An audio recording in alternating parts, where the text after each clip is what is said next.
This meeting was provided by virtue of a resolution scheduling the time, date, and place of the meeting of the Borough Council of Borough Morris Plains for the year 2024, which resolution was adopted by the Borough Council on January 4th, 2024, and published in the Morris News Bee and the Daily Record. And by posting of such resolution on the bulletin board in Borough Hall, all the above actions be in accordance with NJSA 10:4-6 at sec.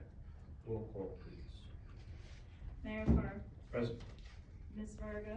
Present. Mr. Broom. Mr. Cortez. Present. Ms. Goddard. Present. Ms. Kelly. Present. Mr. Wagner. Present. And this evening, we have a special guest with us today to go over a project. Kathy, do you want to Yes, introduce? I would like to introduce everybody. Well, Mayor Carr, I'd like to introduce you first, even though you said hi to them earlier. This is our Eagle Scout almost. He's here to explain his project. His name is Max Hamilton. Would you like to introduce your parents, or would I? I'd be glad to. I could do it. Okay, go ahead. This is my mom, Kristen Hamilton, and this is my dad, Ian Hamilton. They help out in the troop I'm in and help me a lot with what I'm doing right now. That's nice. Also, Mr. Swanson is here. He is your Eagle Scout advisor.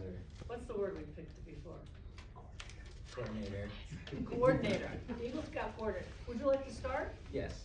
These are the rest of the council people who are sitting at the dais, and they will get to talk to you when you're finished. Okay? Okay. If you need water, let me know. Okay. I'm just handing out. Awesome, thank you, Max. I think I gave you 3. Yeah, oh, I got 3? Okay, cool. No, I got 2, my friend. Okay. Thank you. Oh, I got one. Thank you. All right, now I can share with you. Yeah, we can check. Thank you, Max. And welcome.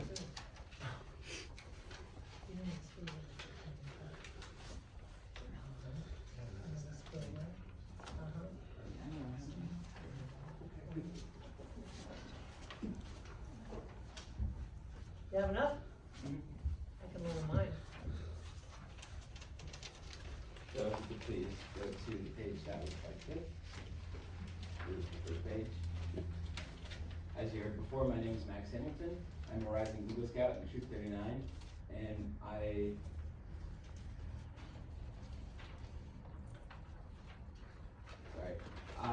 am proposing an Eagle Scout project for building a bridge over the spillway at the community park here in Morris Plains. Can you repeat that? Sorry. A bridge? It's like a, yeah. God It's bless like a you. crossing. Love it. Could you please go to the next page? On this page, there's an image of an overhead view of the spillway. You can see 2 arrows. One of them is green and one of them is red. The green arrow shows the ideal way to get around the spillway without, like, to reduce, like, hazards, tripping hazard. And the red way is the way that people go usually. In the spillway, it splits 2 places that are often gone to and from the pavilion and picnic area.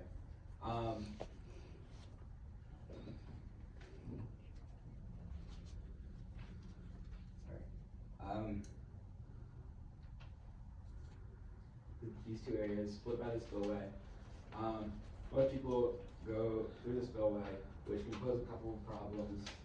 If you flip, you can see that here's an image of the spillway. As you can see, just from a glance, you could notice that there's multiple hazards. There is a tripping hazard with the raised walls. There's a slipping hazard because where the water runs through, especially when it's cold like today. It freezes over and it becomes just impossible to walk over without slipping. And all around, unless you're going all the way around the street and to the other way, there's really no easy way of getting around it. But I have a solution to this. Please look at the page. I intend on making a bridge over the spillway. On this page, there's a very rough image of what a bridge would look like, built over the spillway. I intend on also adding railings and a ramp to it to make it safer and easier to get on, but I couldn't put it in the image because it was very hard to do. In order to get this done, I intend to make sure that I can actually build it here, which I have done already, and I've talked to people I have in talked to town people, already. like the town engineers, and from what they've said, seems like I'm fine, but I'm still talking to a couple of people. Then I have to figure out the cost of materials needed, which I have a very rough estimate of how much it costs already, but that's not including the price of including a ramp. Then I would have to get my final blueprints green lighted by a town engineer or building inspector. And once this happens, I can finally fundraise for my materials through websites like GoFundMe, or if any people are willing to help raise money for it, I'm completely fine with that. And along the way, I'll get professional help and have professionals supervise what I'm doing, make sure what I'm doing is correct and safe, so that everybody can end up with a bridge that they're satisfied with, that they could easily traverse, and finally cross this spillway. So please go to the next page. Here is just like a rough blueprint of what of some measurements I had in mind. I have a lot more to do, well, not a lot more, but I have a good amount more to do. But I intend on getting it done fast and correctly. Flip pages. Does anybody have any questions? I do. Okay. How much time do these blueprints take, and is this the way they would look? Will they look like the drawing, like you could do in PowerPoint, or is it a real blueprint? It's a real blueprint. I have not personally made like a real blueprint ever, but I know plenty of people who have, and they'll be helping me. Like my dad, he has. That's good. Mr. Swanson has, and the people I'm working with have. Excellent. What are you considered when you are trying to get your Eagle Scout badge, and you have all this planned? A rising Eagle Scout? You're a rising, yes, but, I'll tell you how I found out what you're called. You're called a manager. I didn't know that. I was working with the different, rising Eagle Scout, and we had finished looking at what he was going to do, and I said goodbye and thank you very much, and as I was walking away, I heard the scout leader say to the young man, "Now don't forget, you don't pick up a shovel." Well, how's the work gonna get done? I stopped in my tracks and I said, well, how does the work get done if he doesn't help? You have to manage it. Can you talk to that? So the whole point is to lead others to help make this project. Obviously, I have to do the planning of this whole project, but when it comes to building the bridge, I am leading other people to build this bridge, so I could show that I'm a leader in what I do. Excellent, thank you. I appreciate that. Nancy? My question for you is, this is really awesome. I live near the park and I am there almost every day, and I have been since my kids were real little and we moved here. It's like my daily walk with my dog. I specifically went around this today because I looked at it and we went down the grass next to the pond and I said, oh no, I'm not walking through that today. So we went around it, and it is a hazard, and I think this is excellent. But my question for you is, what materials are you considering for for the actual bridge? I consider using pressure treated wood, and for the supports, I'm considering using concrete. Oh, interesting. Okay, well, I'm gonna pass it along, next. Dennis? I had a question, Max, about the materials as well. So pressure treated wood, that's great, yes, so something that would, sustain all weather types and not deteriorate too quickly. Yeah, I never even realized, this problem picture is like so glaring, like, my gosh, yeah, it's like, that's for real. It looks like there's gonna be a little cleanup on either side. I see some big rocks here, I guess, and all that'll be taken into consideration. And did you give a width of the actual bridge itself? Yeah, but you might not see it on that picture. I have a more detailed picture on my computer. This is just a picture that I was able to fit onto the presentation. Well, I'm sure A lot bigger. it's gotta be It's done there, it's right there. 88, this page right there. I do have the width, And a ramp leading up to it, so ADA compliant and all that type of stuff. it is 60 inches wide. Oh, Yes, I intend to make it Nice. ADA compliant. yeah, plenty wide, nice.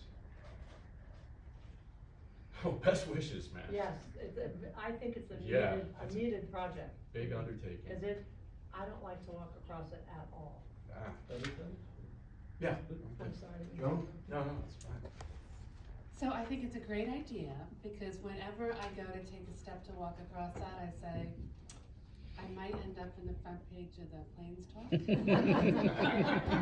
We So- wouldn't do that. Yeah. So I'm gonna walk around. I've seen plenty of kids run over it and trip over it, cause when I'm working with my troop at the 4th of July celebration, we do the canoes. Yeah. And so I'm right there and I watch it happen. Right, Yeah. right, yeah, it's very dangerous, but everybody likes shortcuts, right? What I love about it, as Councilman Wagner mentioned, is the ADA aspect of it, right? Cause it makes it more accessible for people that aren't, have other means to get across, or whether a wheelchair, whatever the case may be. So I think that that's great, right? So it makes it easier for them, so that's a really good idea. And I love the idea of the concrete, cause I guess with water running through, it needs to be something that's sustainable. But I think it's gonna be a great addition, so good job. Sal? Max, bridge over troubled waters, is that it? I don't know. Very good presentation. And, your scoutmaster knows well, I'm in construction, so if I can help in any way with design, whatever, give me a ring, I'd be more than happy to, my office too. You got about 216 inches, that's about 18-foot span roughly. Yes. So you gotta calculate the width of the lumber to make sure it covers the span. Because you get a heavy guy like me in there, you don't want to go down, you know what I mean? Yeah. Or you can do something where we can put a little piece of concrete in the middle Right. and cut that in half. Now you only have a 9-foot span.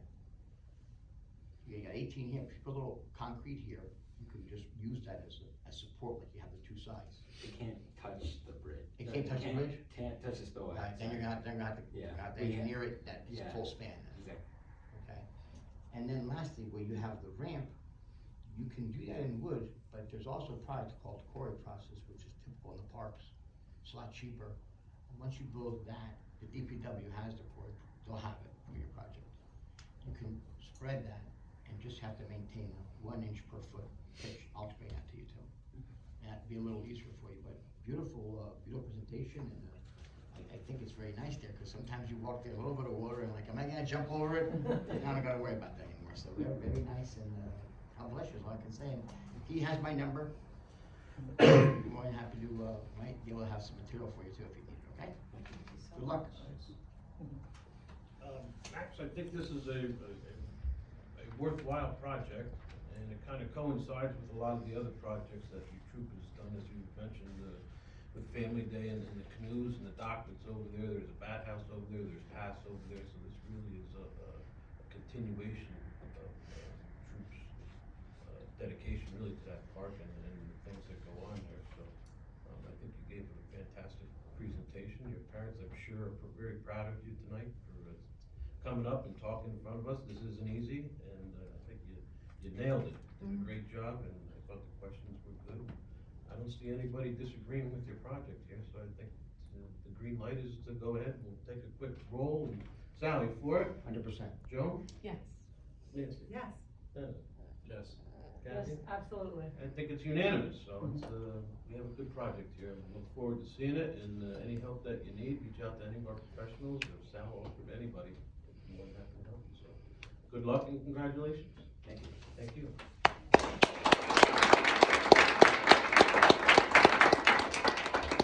You can keep You- these, you- right? You can keep this, thank you. Yeah, we'll keep these, you're more than welcome to stay if you want, if not, you can mosey on, it's fine.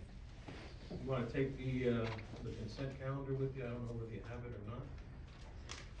On the table there, you can take a copy, you got one, okay, that's good. Again, thank you very much for coming out, and I think you did a very good presentation. Thank you. Thank you. Thank Thank you you so much. much. Thank you very much. Good luck.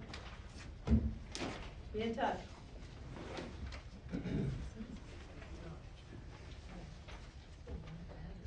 Are there any questions on the consent calendar? And just for the record also, Mr. Broom is, I know he wasn't on the roll call, but is out of town for work, so he will not be with us this evening. One question on the track list. Yes. Yes. What's that? I think he's getting a blower for the traffic. It's, part of the, quote. I'm sorry, what, I The need to order. clarify my question. What is a trackless machine? It's the machine that does the views, Okay. but they get another attachment for it. Got it.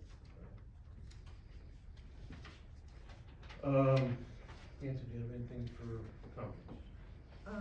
I just wanted to see if we had any continuing discussion on the, sorry.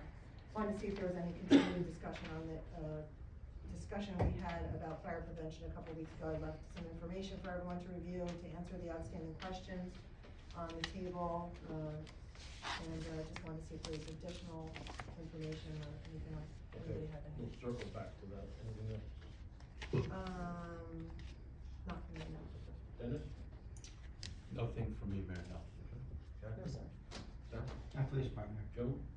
I just wanted to give a quick update on Idlewild. So I'm on Buildings and Grounds, so Idlewild Pool falls under my purview. And we had a reorg meeting last night for recreation, and it came up. So just as background, for anybody who might not know, we announced late last year that the borough acquired Idlewild Pool and the property on Sylvan Drive. The purchase included the land that the pool is on and the parking lot across the street. It was mentioned in the November issue of Plains Talk and during the address at the January 4th reorg that the intent is to open Idlewild Pool for the 2024 season. I do want to share that as a liaison of Buildings and Grounds and in partnership with Recreation and the DPW, we are exploring opportunities at the pool, but there's no guarantee that it will be open for the 2024 season. There are many items that need to be addressed, including environmental, ADA compliance, insurance liabilities, and these items are just on the top of the list. I'm bringing this up because we've already had people that are interested in becoming members. They've gone over to Rec to try to sign up. And we're not at the point right now where we can say that the pool will open this season. And I just want to be abundantly clear that there needs to be a full cost benefit assessment done on the property before any work is started at the pool. It needs to be careful, considerate, and holistic process so that we have a full assessment of the work and the cost involved before a decision is made on the future of the property. At the end of the day, we serve the residents, and it's vital that we make decisions with taxpayers in mind. We'd all love to bring Idlewild back to what it once was. My family were members there for years, so I know firsthand what a special place it was. But it's essential that we make sure that any costs that are required to potentially get Idlewild to a place where it could be used as a pool are fiscally responsible and reflecting the needs and wants of our community. So I'll continue to provide updates. I'm working, as I said, I'm working with rec, but my recommendation is that we really do a full assessment, take our time to make sure that we get it right before we look to, May, June is right around the corner. So just want to make sure that we do everything that's needed to make that right assessment before we spend any funding. Well, thank you for that, Joan, appreciate You're welcome. that, very informative, and, again, as I've said in my speech, that, I hope that the pool gets opened up this year, that's the anticipation, but we do have to go through all these steps, and, Yeah. many memories made there, and I know a lot of people in this borough want that pool, would like that pool open, and it's our responsibility to go through the due diligence, and hopefully that, will pan out for us, and that pool will be open. Hopefully, yeah. Thank you. Anybody else? Nothing? I have a couple things. The Friendly Sons of St. Patrick, want to do a, parade, as they have done in the past on Glenbrook, for the, Grand Marshal of the 2024 Morristown St. Patrick's Day Parade, and it's Jack Heron this year, who lives on Glenbrook Road, and they anticipate the parade to go from Dangler's funeral down to his house. It'll last about an hour and a half or 2 hours on Saturday, February 17th. They've been in touch with myself and with the police chief, and like I said, this has been done before, and the chief doesn't have any problems with it, and I don't have any issues with this as well. Is everybody okay with the parade? So is that when the road closes? Yeah, they for close a the road couple hours? a couple hours. I think it's great that Very he's, well. I'm sorry. I think it's great that he's a grand marshal. He was, got an award from the county, during Veterans Week, so that's nice. Nice culminating activity for him. Yeah, it's an honor. And he lives right here in the community of Caring, so that's even better for us. Will you take care of that, please? Have Roseanne get in touch with them? Move forward with that. Just let the residents know, right? Yeah, the police will take care of all that stuff. I have an affordable housing update. There was a bill that was kind of fast-tracked through the legislature. It was put out there publicly on December 19th, and the vote would have to be on December 20th. Thankfully, that did not happen. I have a lot of material about the bill, with different things that were in it, but to me, that bill was detrimental to Morris Plains, and not that I'm not for the affordable housing, I want affordable housing, but it has to be done the right way. As everybody knows, COA has been kind of defunct for a long time now, and all this housing has been in the courts. So they will be, next time that they'll be issuing a proposed bill is we're being told is December 25th, a revised bill. So we'll keep on top of that. Ed Buzak, our attorney, has been in contact with me and has sent me some memos about the bill and some of his reasoning why he doesn't agree with that. And if anybody's interested, I can get you that information. So. Yeah, I can see that. Also in the Planner magazine that we get, planning board, there's this is the headline, "Under the Dark of Night, the governor looks to ram through legislation taking away our rights," and this is about, the COA. So, an article like, or a headline like that, you can imagine what it's like. And I think that's everything that I have.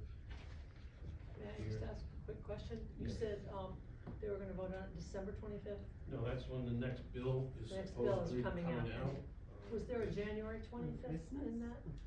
This January 25th? 25th, that's not Christmas. You said No, you said December. Oh, I'm You sorry. said December, January. The original bill came out December 19th. 19th, It right. was supposed to be voted on December 20th. Thank The you. new bill will supposedly be introduced or out January 20th. So they're making some modifications?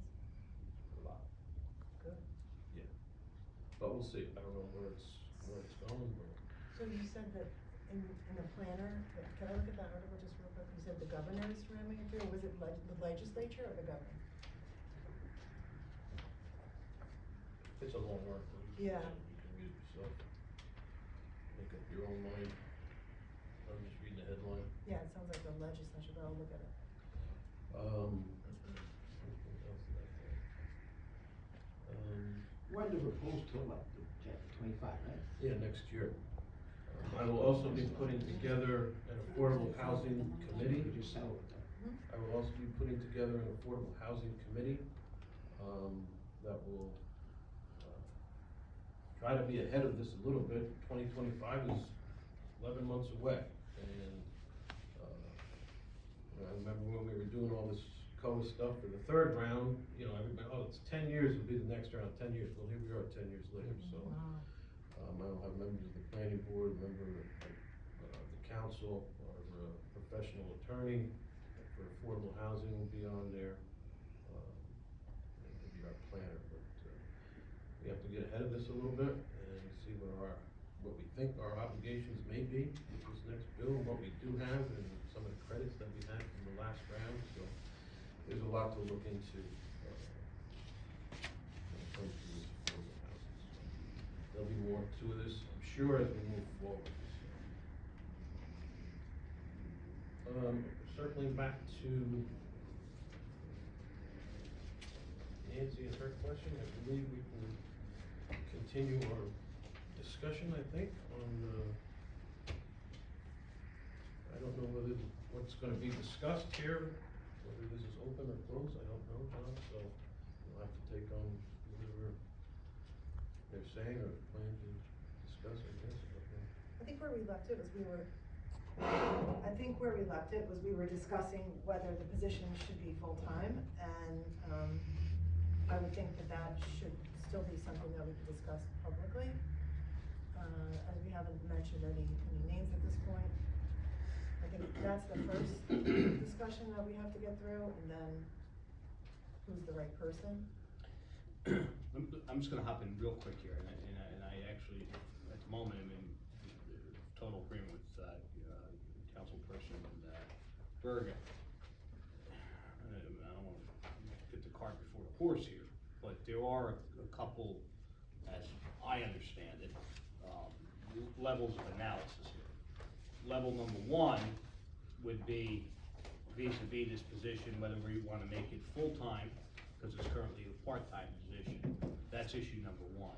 Issue number two becomes, the candidates, the potential appointees, I guess, individuals, whoever they may be, however many there may be, that would be the second level.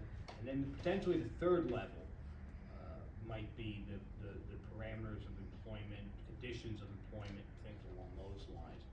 For purposes of the level one analysis, I guess you could call it, of a full-time, part-time position. Although that particular discussion touches upon, you can make the argument of personnel matter because it touches upon an issue of employment or a position of employment. The legislature, under the exemptions to the Open Public Meetings Act, has really set forth those 9 exemptions to be exemptions for instances in which you may touch upon sensitive nature or issues of a sensitive nature, something that may raise a privacy interest or something along those lines, although privacy interest, I believe, is the third of the 9 exemptions specifically to the Open Public Meetings Act. But be that as it may, I don't think a general discussion as to a full-time versus part-time position runs afoul of any privacy issues. I think, although it is somewhat related to personnel, I don't think that is an exemption, therefore I think it's appropriate for public discussion. The second level of an analysis as to individuals, candidates, applicants, however we want to deem them or describe them, that becomes a little bit different. Then you start to, it's not general, it becomes a little more specific. And if there's names or there's gonna be individuals that are mentioned, that is not appropriate, especially not at the moment for a public session. But the limited discussion as to part-time versus full-time, I don't think, or I think can take place in a public forum. So I say that as a prelude of caution, that I am certainly comfortable tonight counseling you guys to discuss this part-time versus full-time position in the public, but don't burn me by throwing names out. Okay. Thank you. So if you could read the questions that were asked. Oh, and, sure. The with questions from the answers. last meeting, well, I mean, there's a whole file folder of information here that provides, that was provided to the council, so I'm not gonna read every piece of paper, but there was a question that we should provide a report of inspections conducted in 2023. So that report was provided. Are all required inspections getting completed? All life hazard inspections have been completed along with all permit items and certificates of compliance inspections for smoke detector, carbon monoxide, and fire extinguisher. For sale or rental, if the non-life hazard inspections are not completed within a year timeframe, they roll over until they can be completed. With them rolling over, they're also not invoiced, so there's no loss of revenue. So the majority of the hazard inspections were all completed, and the non-life hazards were also completed. You saw a flurry of activity at the end of the year last year, where many of these that had been delayed because of, shortages or time crunch were conducted in the last month of the year. So you saw a lot of that in our reports that we previously provided. There was a question, can we see a copy of a detailed inspection report? So that was also provided. There was also a follow-up piece of information that I included in this folder that showed all the information that has to be collected.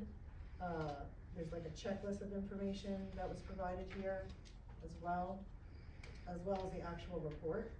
So this report here, sample inspection report for 531 Speedwell Avenue is, 5 pages long, and goes through item by item of all the things that he had to look at: key box maintenance, emergency lighting, portable electric space heaters, the fire protection systems, fire alarm testing, multi-plug adapters that were prohibited, holes in ceilings, walls, power strips that were piggybacked, extension cords, elevator, hydrants, fire pumps tested, annual generator test. So you can see that this is a lengthy procedure. This is not an hour-long inspection that was conducted here. They asked about the foam systems, the test of the fire protection systems under Chapter 9, approved smoking receptacles, did they have those available, standpipe testing. So that was just one example of a report. So that was provided. There's a question about what percentage of overdue fees collected will go to the borough, and the answer is the borough will receive 65% of life hazard use fees paid to the state, and we get them in quarterly increments. We get paid by the state 4 times a year. And then any outstanding fees, which we provided a list last time of how many there were, and it was, the dollar amount was in the 25,000 by the, at the end of the year last year. Any outstanding fees of that nature will no longer be tracked down by the state and paid to the borough. That must be done by a local fire official, and that has to be a resolution passed by the council to enable that person to do that procedure. So right now, there may be outstanding fees that we haven't collected, or overdue fees. There may be, or there are? Well, there were in December, so I'm not checking this weekly because I have other things to do, but, as of the end of December, there were approximately 25,000 in overdue or outstanding fees. So I'm assuming there still are some, but I could verify that again. I mean, it's an ongoing thing as the fees are due. The borough collects and retains all other fees, the certificate of compliance inspections for smoke detectors, etc. We receive all the for sale or rental, all permit fees, and any other penalties issued go to the borough. As far as the shared service with the county fire marshal, Jim Davidson, was contacted previously by Chief Rongo. I think he explained that. His office does not inspect municipalities, only county-owned buildings. If they were to consider an agreement, it would be no less than $150,000 per year, and they would collect and retain all revenue generated. So that would be an outstanding cost to the borough of about $200,000, including the fees that we would lose from those inspections. The next question was? Can I ask why that fee would be $150,000 for the legal inspection? The county would charge the borough, this is what Chief Marshall said to our chief, the county fire marshal would charge the borough, if they were to assume these responsibilities, that's what they would be charging for that service. Because they don't currently have the manpower, and that's what their assessment of this cost would be to them. So they would pass that along to us. Right, how long ago was that assessment? How long ago did they have this conversation? No, the assessment. I don't know about the assessment, I'm just relaying the conversation that the chief had with the county chief, fire marshal. So would that be $150,000, and then in addition, they would take all the fees as well? Yes, About 30,000 per time. So 180. okay. What does the state statute say about apartment inspections? I think the question there was applying to the fact that multi-unit apartment buildings are currently not inspected by the borough. Are they required to be conducted by the municipality was the question. No, they are not. The Division of Fire Safety has created a section of the code so that the local enforcing agency, which is the Fire Prevention Bureau here in Morris Plains, can adopt an ordinance so apartments can be inspected locally. If the state were to write such a code,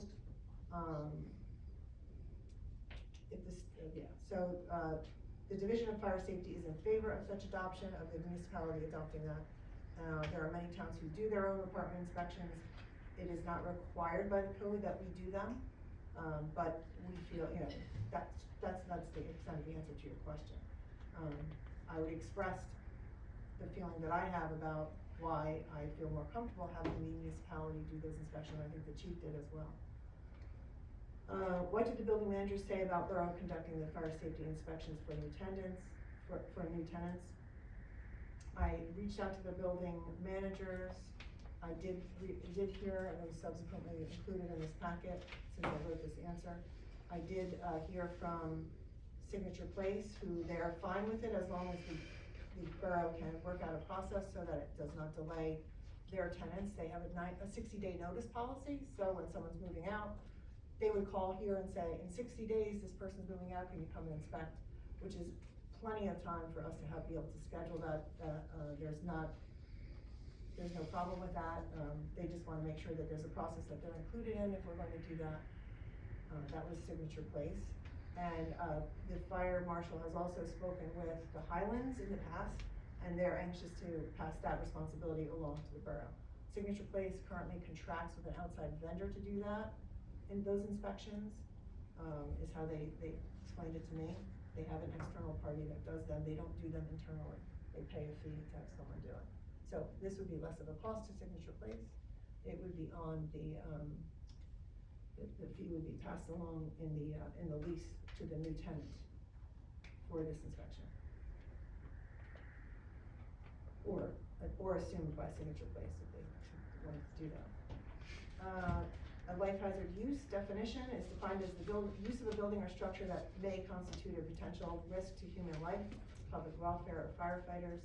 And I provided you a list of all the different types of examples of what are life hazard uses. So assisted living, adult daycare centers, atrium of apartment buildings, dry cleaning establishments, educational buildings, funeral homes, hardware stores, hotels, motels, rec centers, retail stores of a certain size, schools, transportation terminals, warehouses, etc. So there's quite a large list here. But there are parameters around those for square footage and other factors to determine whether they fall under life hazard or not. There's a manual like this, so I didn't want to give you that manual, but that is available. If anyone wants to have that level of detail, that certainly is available. The other thing you can do is look at the report, and on here, the report that we provided, that was requested, also indicates which of the Morris Plains buildings are life hazard uses, so you can look through that and try to get a feel for which which buildings we have in town that fall under that category.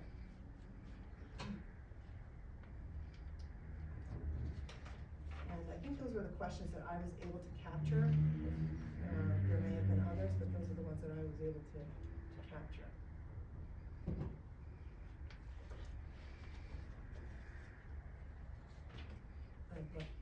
This is the information.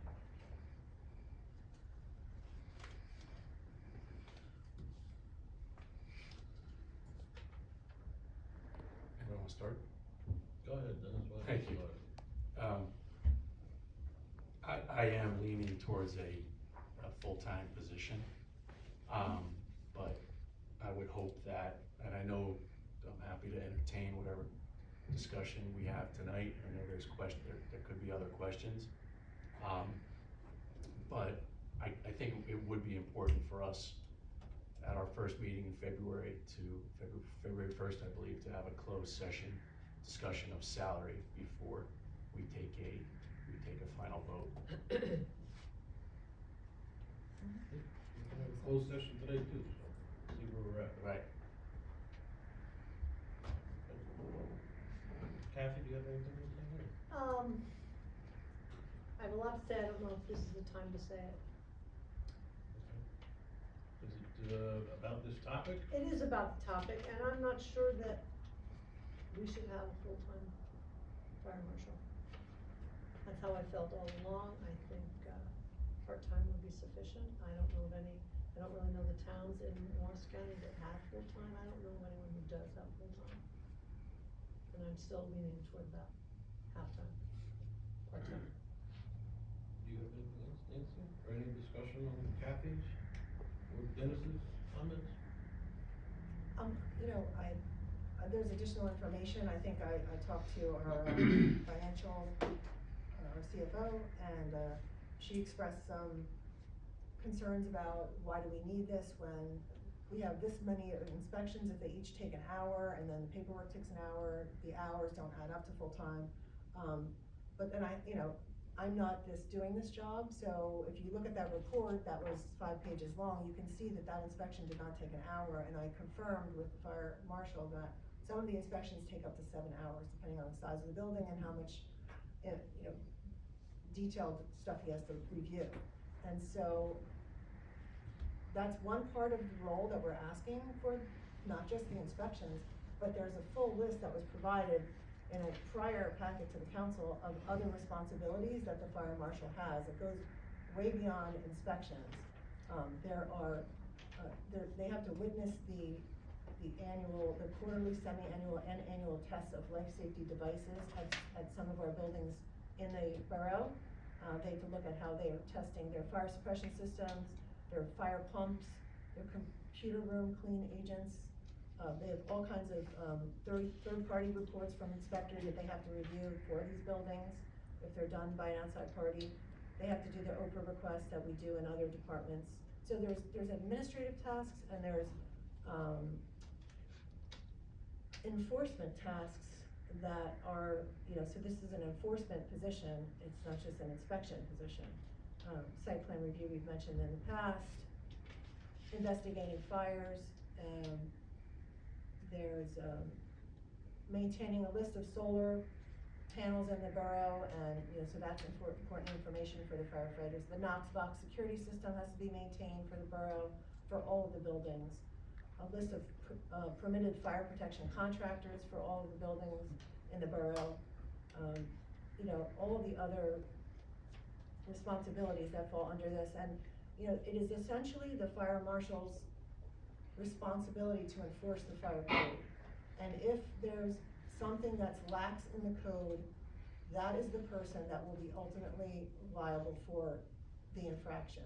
So they take this role very seriously, and it is, they look at it as a career and not an inspection part-time job, so. Do those points get done now? Which points? The ones that are on that list that you just mentioned? These are the list of responsibilities, whether they can be done as well as they should in an after hours. Well, are they done now? So The I- schools are being taken care of? Everything's being inspected. The inspections are being done. As I said, the fire marshal is responsible for all this stuff. To expect someone to do it in an after hours sort of capacity is unrealistic.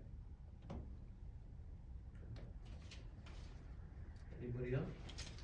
Let's go back on Nancy's last comment, to do it after hours. Why do it have to be done after hours, not during our hours of operation? He works, he has a full-time job. Well, that's one concern that I have, and I'm not listening to the job that our fire marshal does is second to none. I personally seen the reports, the thoroughness and everything. And another question I have is a lot of these inspections, do they fall under the fire marshal, or do they fall under code enforcement, which would be our zoning board? Especially the apartments and changeover tenants. Nancy and I met with Morristown, I asked a question to the building administrator.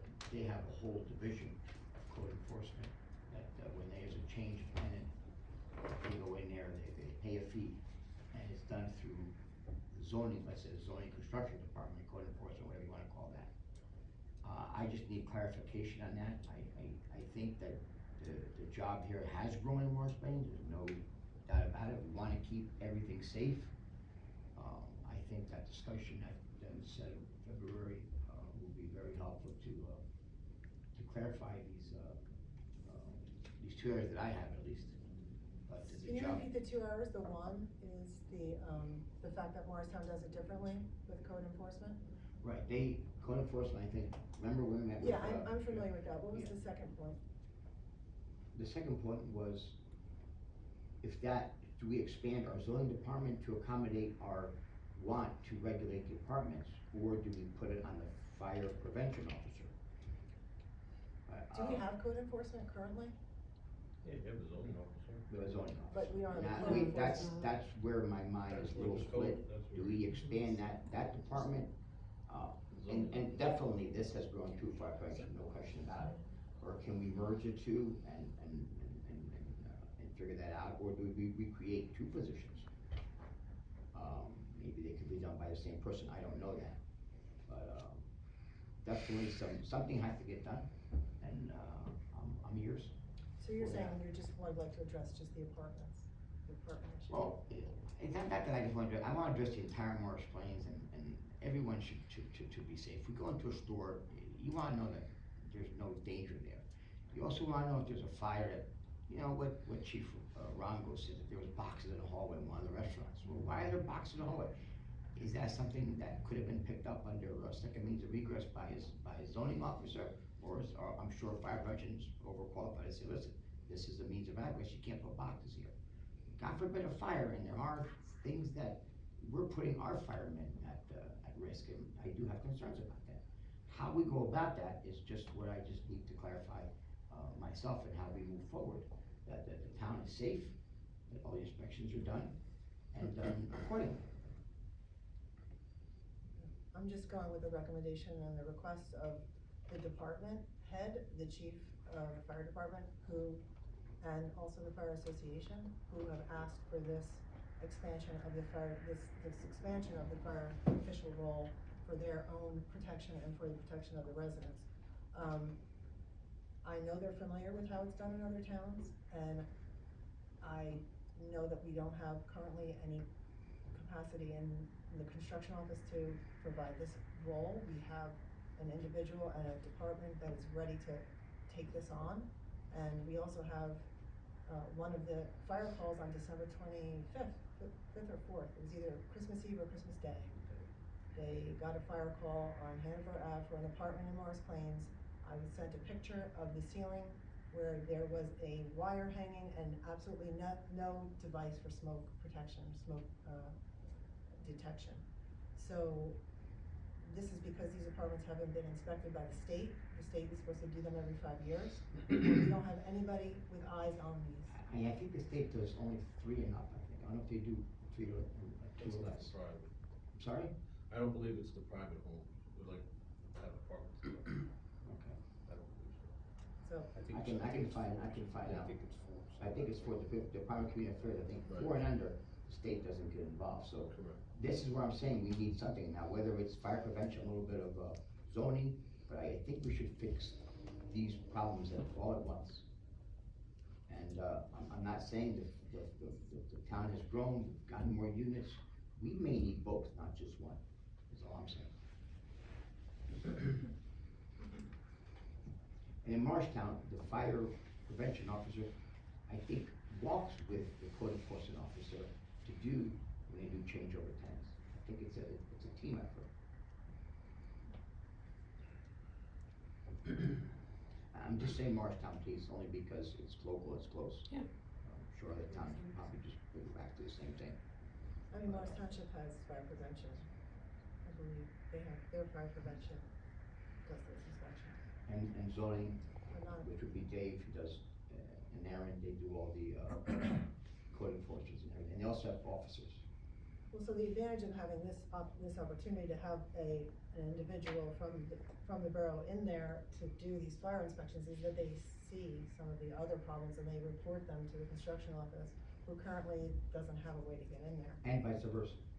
If the zoning officer goes in there and sees an outlet, or I'm sorry, a junction box without a cover and a wire hanging, it's a red flag, you better call fire prevention and say, listen, check it out and give the guy a fine. One helps you, one feeds the other. For that matter, even our police, sometimes they get called on something, and they see that there's, listen, too many people in a room sleeping, or people sleeping in the 3rd floor with no, fire escape. Right. And there's nothing new in Marsh Spring, we don't have a lot of them, thank God, but you're there. And we have to be prepared on both sides to be able to tackle them and make sure that the departments are safe, and that our, just think, our volunteer firemen got called out by Christmas Eve. Here we are all, on the couch potatoes, celebrating, and this and that, and those guys are out there because some person recklessly did this. And out of control, because we don't have a system to do that, so I think this is time to fix everything. That's all I have.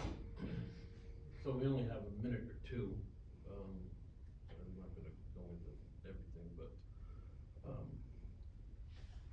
I think we only talked about this once as a council, at the prior meeting. I think it was a mistake to say that make sure we vote on this at the next meeting, at our last December meeting, and these discussions are good. The questions, most of them have been answered, but they have stirred other questions.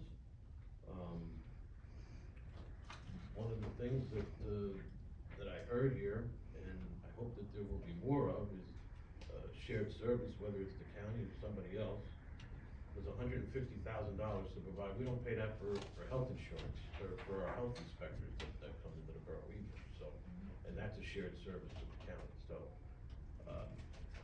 I don't know where that number comes from. I looked into shared services about 3 or 4 years ago with Sal, and the county was one, and they just said that our inspections weren't enough for them to take it. Not $150,000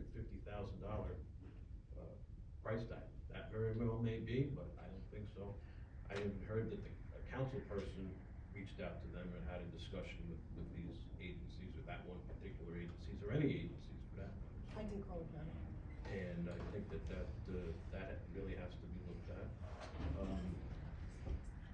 I mean, there are some other options here, that I think the council has to look at for any decision. So, with that, we'll conclude this and we'll start our regular meeting.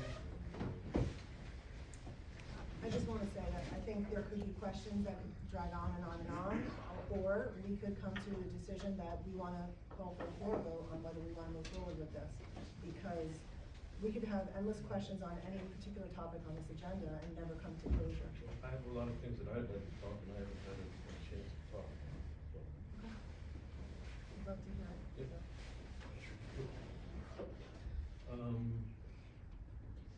Is there a motion to close conference? So moved. Is there a second? Second by Sal, all in favor? Aye. Opposed, abstained, the ayes have it, thank you.